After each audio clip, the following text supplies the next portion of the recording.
हाँ जी, सबसे पहले जो है ना आपने ना ये जो लिखा हुआ ना ट्रेड, यहाँ पर क्लिक करना है।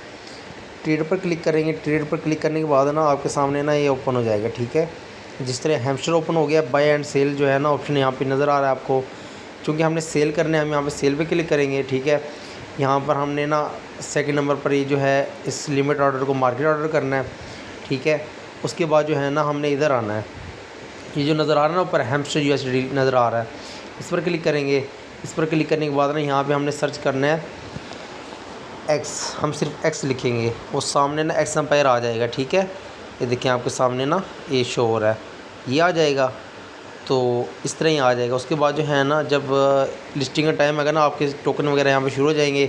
उसके बाद ना साथ में जो आपने यहाँ से इसकी लिमिट बढ़ा लेनी है। जब आपको टोकन आए ना यहाँ से आपने इसकी लिमिट बढ़ा लेनी है, आपको दायरा नज़र आ रहा है, ठीक है। उसके बाद आपने इसे ना यहाँ पे सेल पे क्लिक करेंगे, आप टोकन जो है सेल हो जाएंगे, ठीक है।